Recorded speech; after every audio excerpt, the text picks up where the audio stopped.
कहानी तनिक सी बेवफाई। लेखिका कुसुम अग्रवाल। कपड़े सुखाते सुखाते सरोज ने एक नजर सामने वाले घर की छत पर भी डाली।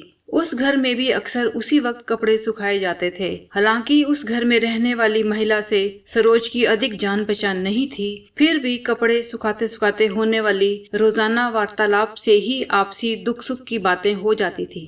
बातों ही बातों में सरोज को पता चला कि उस महिला का नाम प्रिया है और उसके पति का नाम प्रकाश। प्रकाश जी एक बैंक ऑफिसर थे तथा घर के पास ही एक बैंक में कार्यरत थे।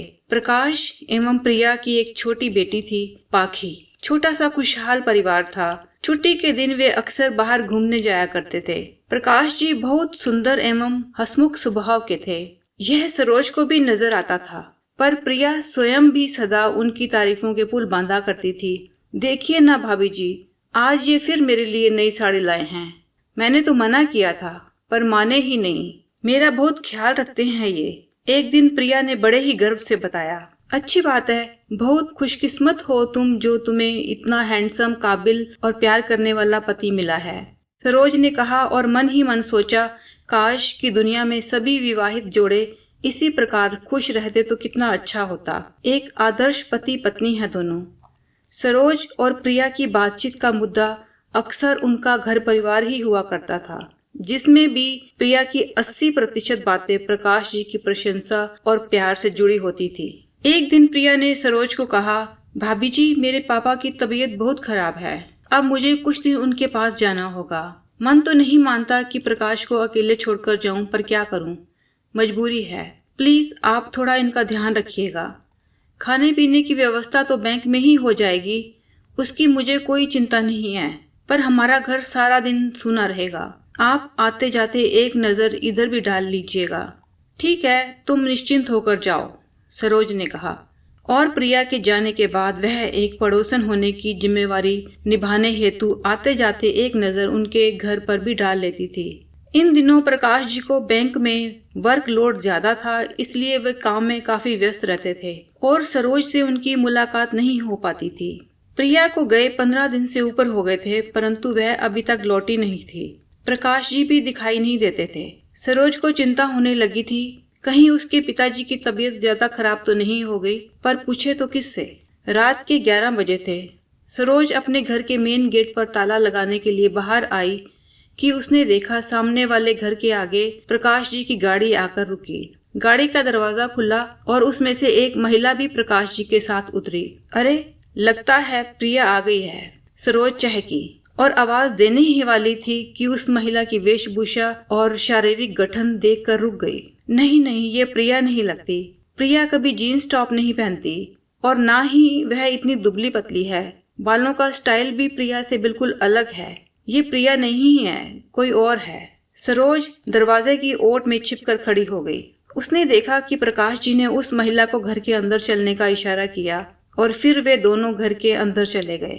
हो सकता है ये प्रकाश जी के बैंक की सह कर्मचारी हो, किसी काम की वजह से आई हो, सरोज ने सोचा। पर रात को 11 बजे ऐसा क्या काम है, कहीं कुछ गड़बड़ तो नहीं। सरोज को बड़ा अटपटा सा लग रहा था। इसी सोच में उसे सारी रात नींद नहीं आई। सिर भारी होने के कारण वह अगले दिन सुबह जल्दी ही उठ गई ताकि चाय बनाकर पी सके।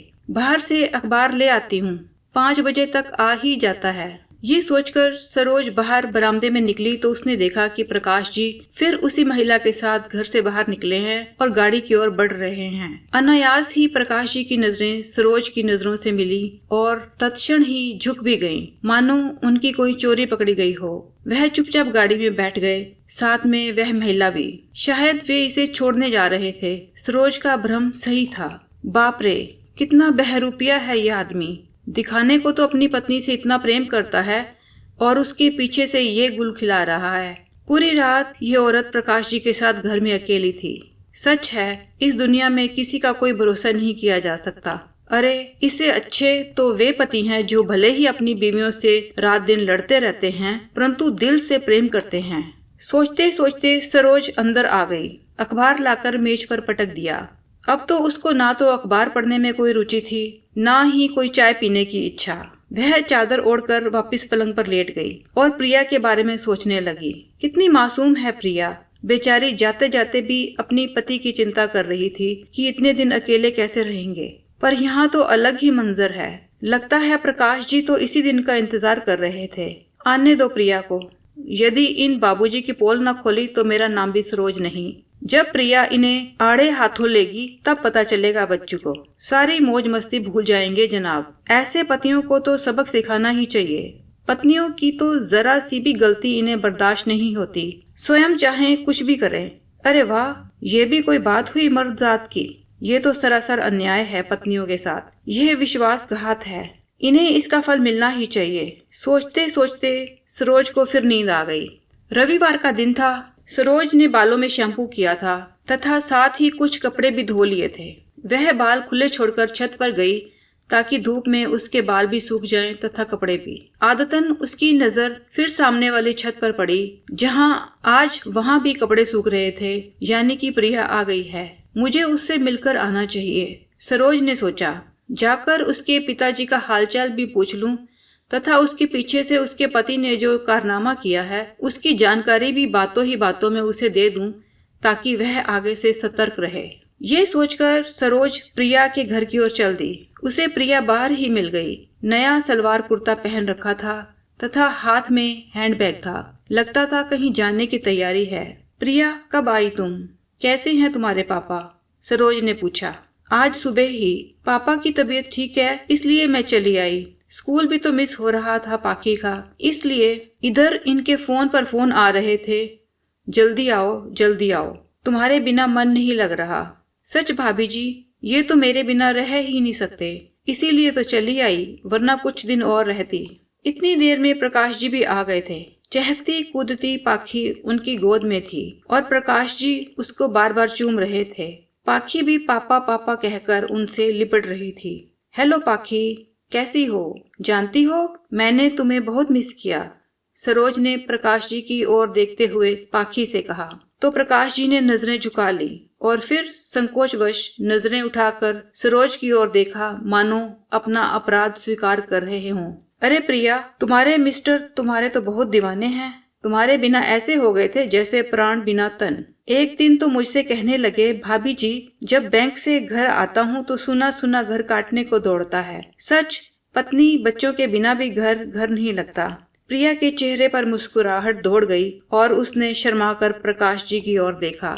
सरोज फिर बोली, अरे मैंने भी बेवक्त तुम लोगों को किन बातों में उलझा दिया। शायद तुम लोग कहीं जा रहे थे। बहुत दिन हो गए प्रकाश जी को अकेले बोर होते हुए। हाँ, मूवी देखने जा रहे थे। लौटते समय किसी रेस्टोरेंट में पिज्जा खाएंगे। प्रिया और पाखी को बहुत पसंद है, प्रकाश जी ने गाड़ी का दरवाजा खोलते हुए कहा। उनकी आंखों में सरोज के प्रति कृतज्ञता झलक रही थी। प्रिया और पाखी गाड़ी में बैठ गए तथा प्रकाश जी ने गाड़ी स्टार्ट कर दी। आज तो सरोज प्रिया को बिना कुछ कहे घर लौट आई थी, पर अब उसने ये निर्णय भी ले लिया था कि वह प्रिया को उस दिन के बारे में कभी कुछ नहीं बताएगी, क्योंकि उसने महसूस किया कि यदि वह ऐसा करेगी तो यह प्रकाश जी के लिए तो अपमानजनक होगा ही, प्रिया को भी उससे आघात ही पहुंचेगा। हो सकता है प्रकाश जी की इस छोटी सी भूल का अनावरण उनकी जिंदगी में तूफान ले आए। सरोज को लगा कि यदि प्रकाश जी की इस तनिक सी बेवफाई पर पर्दा ही पड़ा रहने दिया जाए तो श्रेयस्कर होगा।